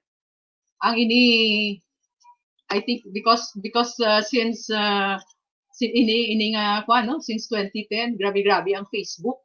So many of our young girls, wala pa sila supposed to be kung hindi ka pa 18, hindi ka Facebook. But kabataan, Facebook naman nga daan. So they're very prone to online sexual harassment. So what is online sexual harassment? Nausar mo syempre ang information technology to frighten victims through physical, psychological, and emotional threats. Nga physical threat. Okay, syempre, kung kabalo siya, tanan mo nga giho, then you know that that person can hurt you physically. So what are included in online sexual harassment? You have unwanted sexual, misogynistic, misogynistic, transphobic, homophobic, and sexist remarks and comments online, whether in public posts or through private messages sa Facebook, no, wala mo private. And then there are other lain-lain pagiging na platforms na may private messages. Sa pag-electionist, grabe gid, I mean, kung ga kampanya for the wrong person, kadamo-damo to doon trolls, bagsakan kanila ang ilang mga remarks were very, very sexist, bastos-bastos ganyan. And recently, may ara nga estudyante, kung ito siya sang Lasal, nga may ara mo to siya hindi mo nga comment sa kay Vice President Lenny, na very sexist man. So that's online. No? So gindenaya man to, so gina-investigate. Then you have invasion of the victim's privacy through cyber stalking and incessant messaging. So cyber stalking, no?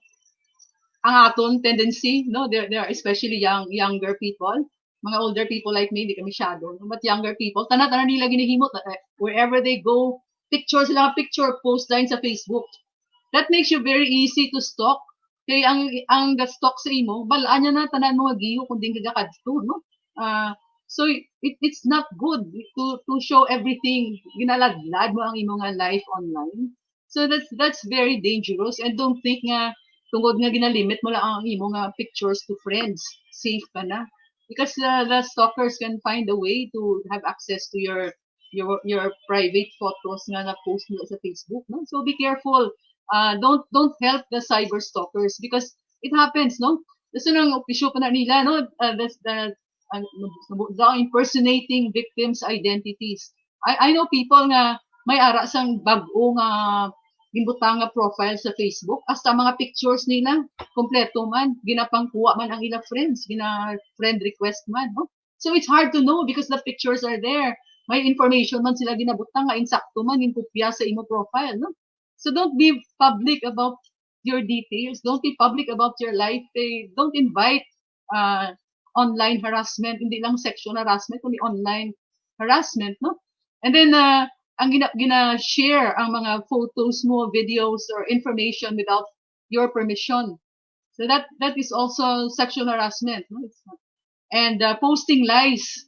Grabe pag yun na, no? It's very easy to post anything sa Facebook and other social media, sa Twitter. So you can post lies about you and also file false abuse reports kay, syempre ang Facebook kung reklamuhon mo, ga-investigate man na sila, no? But it's possible nga ginhimu-himuan ka lang gali kag nagpati man ng Facebook. So idulaon nila imo nga account. So that's also part of sexual harassment. So be careful, no, in this cyber world, especially sa mga we're living most of our life online kay tungod sa COVID. Be careful because now it's even we're even more prone to being harassed online. So the penalty here is actually bigger, no? May 100,000 to 500,000. Now let's look at the gender-based sexual harassment in public spaces. Now in establishments, restaurants, cafes, bars, clubs, resorts, water parks, hotels, casinos, cinemas, malls, buildings, and other privately owned places open to the public. So as I mentioned earlier, ang mga penalties dito, though hindi magid kabayad, maghali ka kadto sa court, no? To especially kung hindi mo magid siya makita all that pirme nga person. Kung pirme mo guro makita nga though you have to encounter that person every day, maybe you will want to take action. But kung kaisama mo lang to, though you don't want to go through that problem, no? So what we want to do is to prevent these acts of sexual harassment.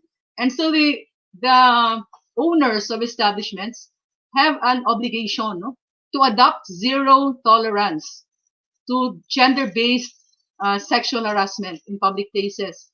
So they are obliged to provide assistance to victims, to coordinate with local police authorities immediately after sexual harassment is reported.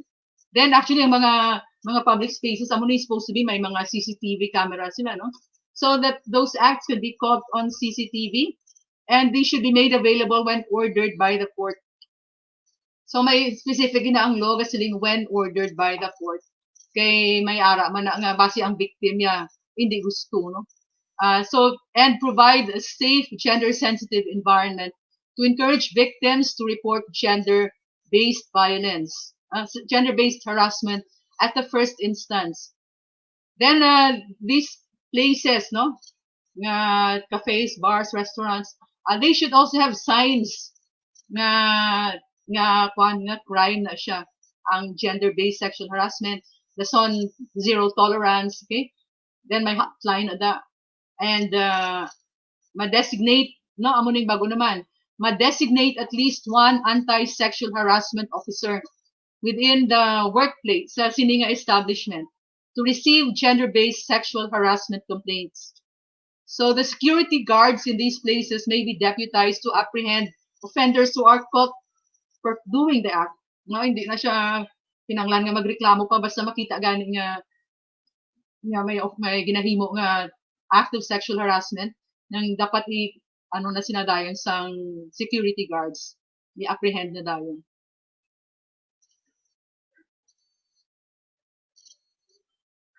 So like other crimes, we have qualified gender-based streets and public spaces and online sexual harassment. What is qualified? No? Kung qualified, ang penalties na will be the next higher degree. When is that applied? So if the act takes place in a common carrier salakyan, ano ba public transportation or PUV, public utility vehicle, including but not limited to jeepneys, taxis, tricycles, or mga Grab na app-based transport networks or vehicle services where the perpetrator is the driver of the vehicle and the offended party is a passenger. So kung ang driver gali ang perpetrator, ng penalty like 1 degree higher. If the offended party is a minor, a senior citizen, or a person with disability, or a breastfeeding mother nursing her child, again, qualified, no? If the offended party has been diagnosed with mental problem tending to impair consent. Letter D, if the perpetrator is a member of the uniformed services, police, armed forces, no? And the act was perpetrated while the perpetrator was in uniform. So, kung hindi siya in uniform, hindi na qualified. If the act takes place in the premises of a government agency that offers frontline services to the public, and the perpetrator is a government employee. So, I hope all the government employees know this, nga may qualified siya gali nga gender-based, no?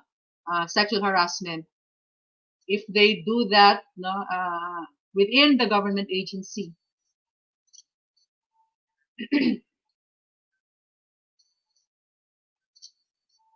So in the workplace naman, ang sa workplace to, dito sa una nga law, ang pwede lang ito mag-commit is somebody above a person who is lower, or somebody over whom he has authority, no, or moral ascendancy. Kag it has to be a woman nga victim diri naman niya sa Safe Spaces Act, the offender doesn't have to be male and the victim doesn't have to be female. So what is under the Safe Spaces Act, gender-based sexual harassment is an act or acts involving, again, unwelcome sexual advances, requests or demands for sexual favors, or any act of a sexual nature, whether verbally, physically, or through the use of technology such as text messaging or electronic mail, or any other forms of information communication that has or could have a detrimental effect on the conditions of an individual's employment or education, job performance, or opportunity. So, pwede gali ang co-employee mo lang, no? Pares lang ka mga level, no? Ba't mo na ginahimo niya? Then, it's conduct of a sexual nature and other conduct based on sex that affects the dignity of a person, which is unwelcome, so many keywords, unwelcome, unreasonable, and offensive to the recipient. So it doesn't matter whether verbal, physical, or through technology, no? So these would be sexual harassment. So that, kita mo na how naglawak ang gender-based sexual harassment in the workplace. Pwede mo na yan nga parehas na nanay ka mo sa opisina, no? Sa una yan, under the law, hindi, why ka tayo may mahimo kay equal man lang kamo. Why man siya poder over you, no?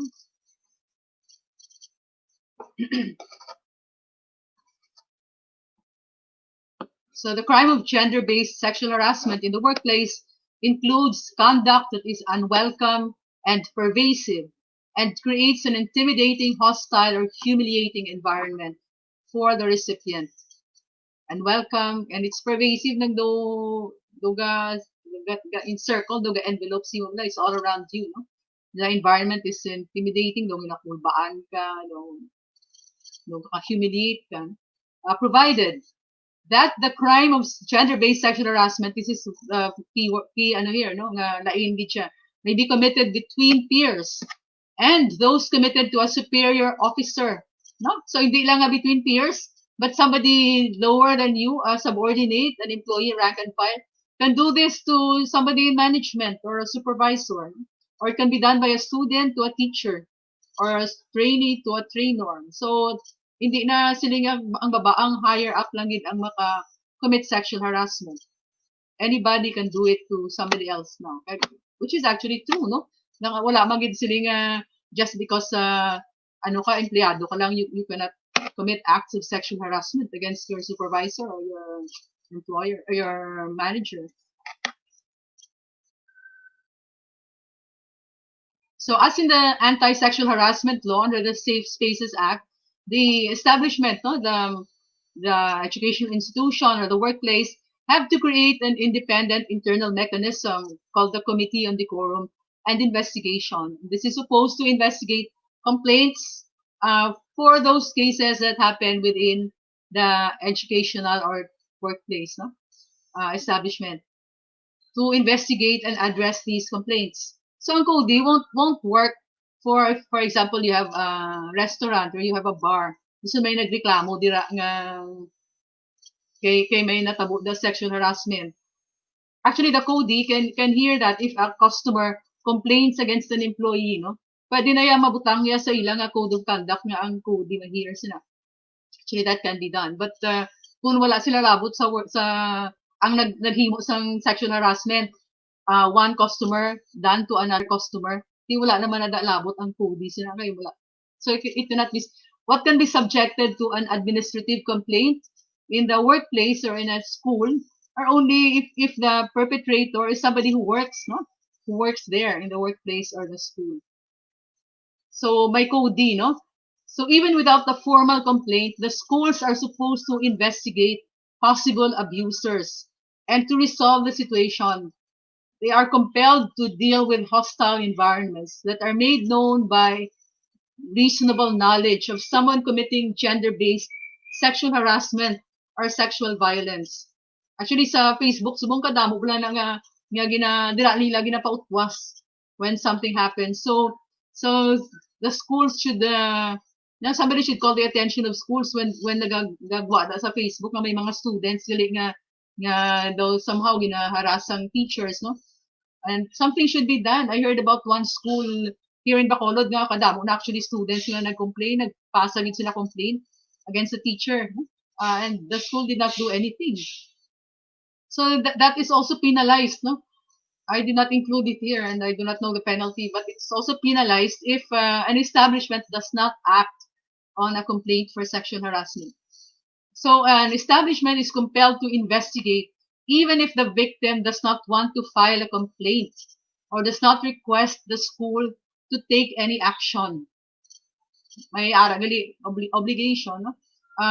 I handled one case of sexual harassment nung Duwena, and the reason that the victim said nga, actually pag file yan, napudamo gid siya problema because she was being, even her family was against her filing kay sa uli nila no nakakauluya bala no ng, but she filed it anyway. One reason she said that was damo na ni siguro ang iya ginhimuan sinig no.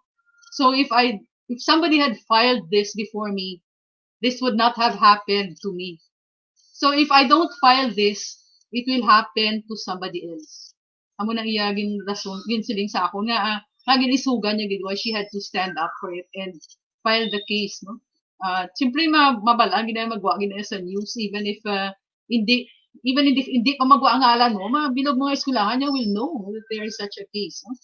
So she's amo na rason niya. Just so think of that when something happens to you, especially in a school, no nga may maestro causing sexual harassment. Why should you file? It might be more convenient not to file, but ang guayad damo ko na ang paagyan. So if you have a chance, I suggest that you file. No? Then educational institutions have a right to strip a guilty perpetrator of his or her diploma. This is for students, no? Or to issue an expulsion order. Kung student, this is all student, no? Can also be guilty of this Anti-Sexual Harassment Act sa Safe Spaces Law. So administrative penalties is provided for by the employer's Committee on Decorum and Investigation and without prejudice to other applicable criminal violations and penalties. So let's, in a school, for example, no, ang estudyante hindi man niya employee. On the other hand, the school can also set up a code of conduct for students na may penalties man dira for students who violate this law on sexual harassment. So the code can actually also hear that those complaints, student against student. No? So then the failure of employers or school heads to implement their duties under the Safe Spaces Act or to set up administrative penalties, no? Nang wala sila naghimo sa ilang code of conduct, for example, or wala sila coding. So this is penalized. Actually kagamay, no? Fine of not less than 5,000 to more than 10,000. And then the failure of employers or school heads to take action on reported acts of gender-based sexual harassment in the workplace, a fine of not less than 10,000 or more than 15,000. On the other hand, if it's a public school, no, remember that ang ilang failure to take action can also be a cause for complaints sa civil service or sa DepEd, no? So pwede sila gyapon may administrative case against school against a teacher if the school itself doesn't take action. So don't just limit yourself to the remedy here sa Safe Spaces Act if the school doesn't act.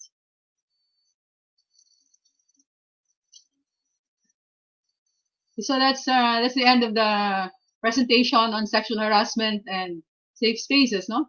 So we deserve schools and workplaces that are free of sexual harassment. So part of being able to act is knowing what the laws are, not just on sexual harassment, but also in violence against women. We cannot prevent these if we do not know what the law is. So kinanglan niya mabalaan tigi kung ano ang pwede ka kung ano hindi. So that we can prevent it happening to us, and we can also help others nga kita ta nga amo ginagakatabo sa iya, no? So that's it. That's the 2 slideshows. Igo ko man siya sa 1 hour. Amazing.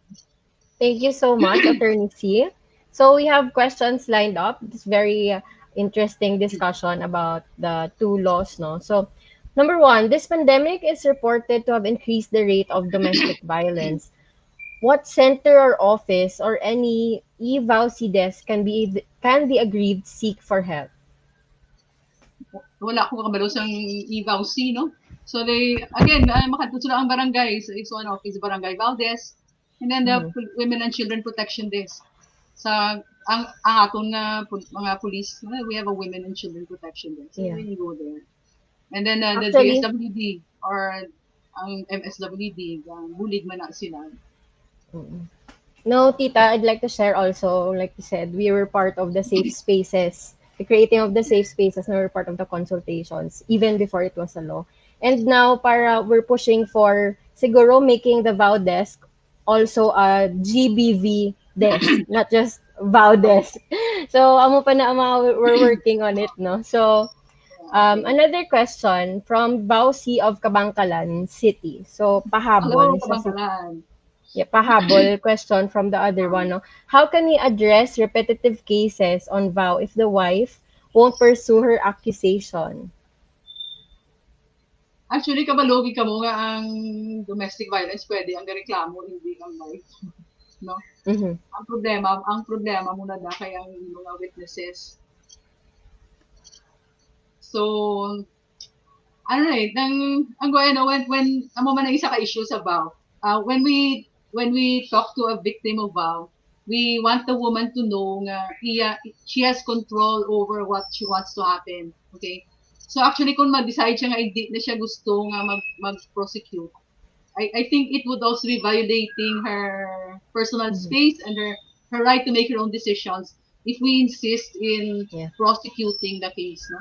So, amo man Miss VAWC Kabangkalan, siling tabala kagila nga ang asawa or ang babae, mahalin na siya up to 7 times before she decides to leave permanently. So part of our mental setup when we say nga we are here to help women who are victims of domestic violence, part sina is realizing mabalik-balik na sila. That's true. Hindi na magsiling anak ko doon na siya di ka apat so anyway gusto ko na magbalik naman so That's true. No, but it is part of the problem of VAW na it's not easy for women to leave. And I think although it is possible for the court to prosecute a case even if the wife doesn't want to prosecute, I think we ought to respect the decision of the woman. Ang importante na siguro to help her to get out of a dangerous, possibly life-threatening situation, but not to force a case on the woman if she doesn't want to. Option sige na That's right. So, another question is, can sexual harassment be perpetrated by someone of the same sex? What about sexual harassment against the LGBT? So, sort of related yung dalawang question. Oh, that's why I pointed out nga ang gingerbread person ko bala, no? Nga ang sexual harassment niya nga sa Safe Spaces Act, why na ni kaso kung ano imo nga sex, kung ano imo sexual orientation, regardless of. So the perpetrator, for both the perpetrator and the victim, the sex is irrelevant, the gender identity is irrelevant. Bali, it can be, misirano ko lang na yung klase. Pwede man ang perpetrator is homosexual, no? So, vice versa, it doesn't matter. Wala na kaso, basta acts in this way. Okay. Another question is, always, man siya gina-ask, no? How would you know that you're already being sexually harassed or just being played around? Or what if the one you're accusing of harassment would say it was just a joke?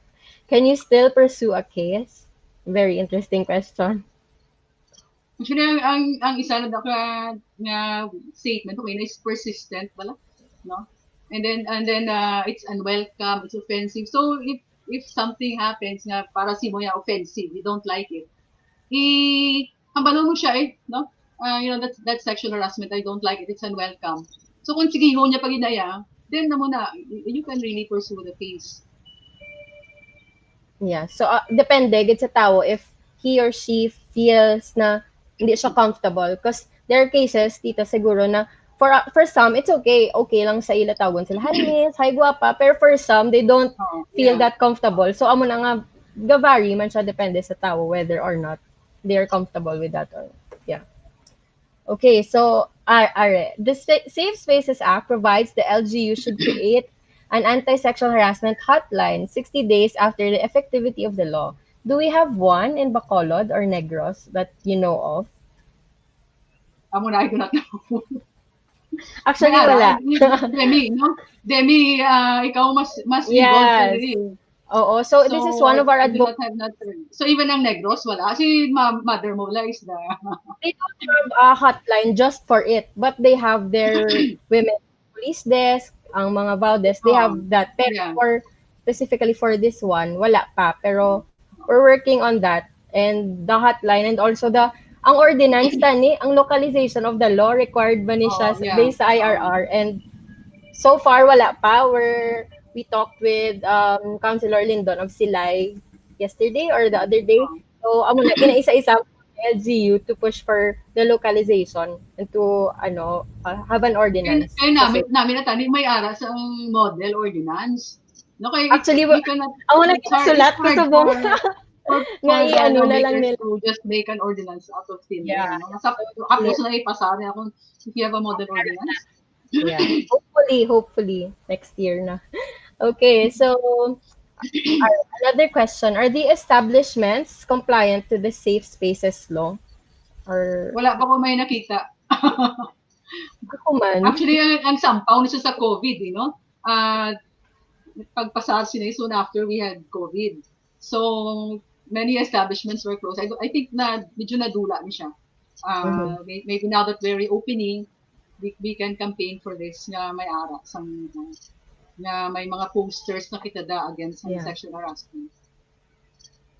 True. Okay, I think this is our last question. Is there an ongoing advocacy in schools about safe spaces? Okay, wala school.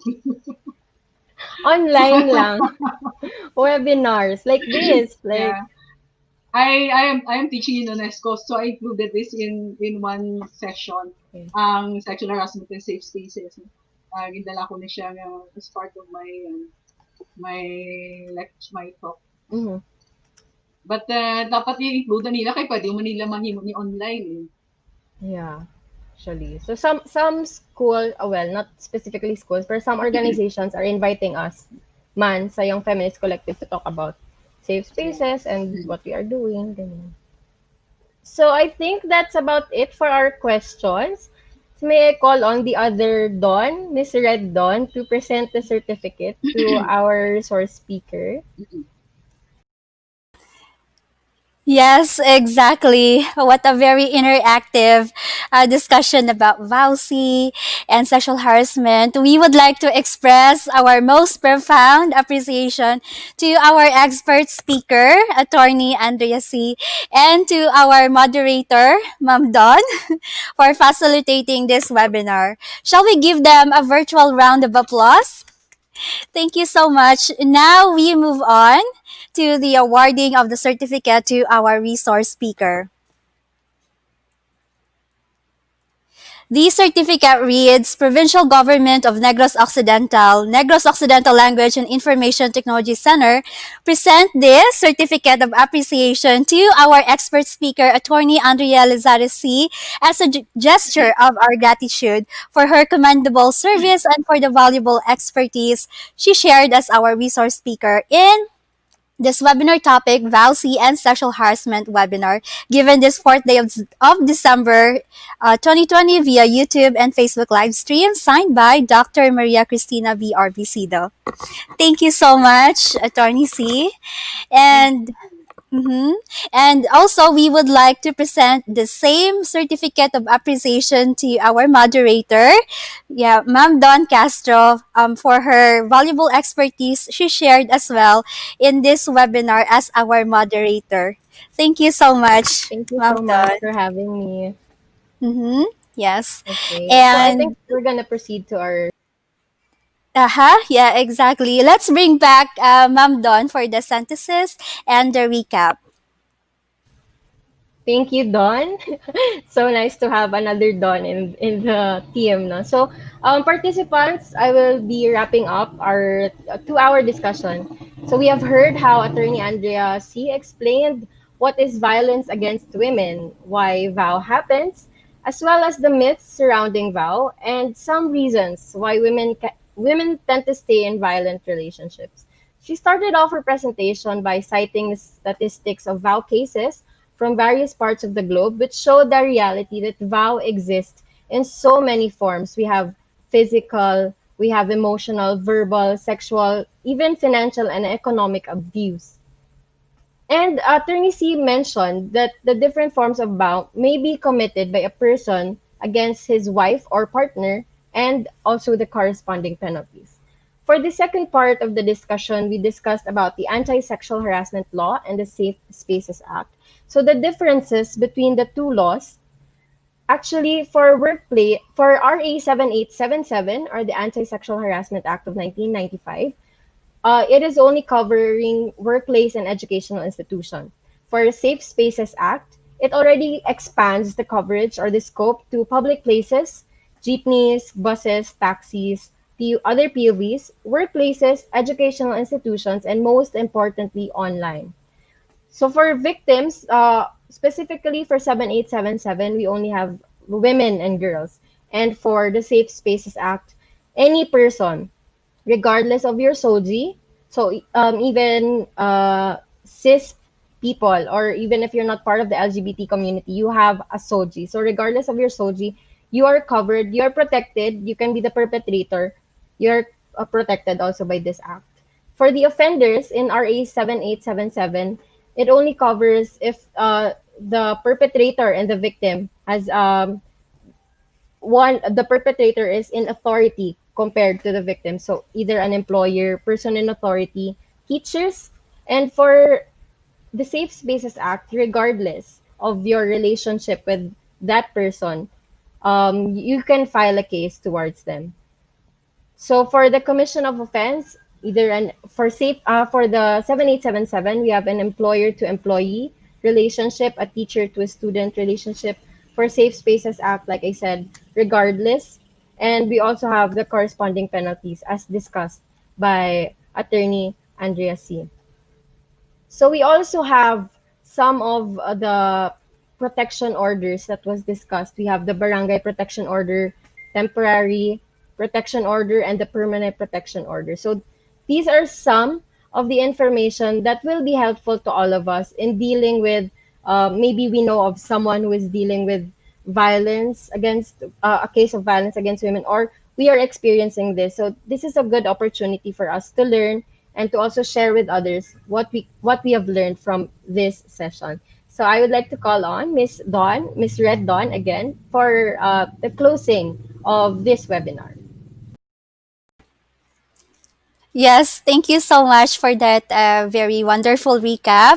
Again, we would like to extend our gratitude to our moderator, Ma'am Don Castro. Moreover, we also would like to give thanks and appreciate our very active participants who are staying with us up to the end of this webinar session.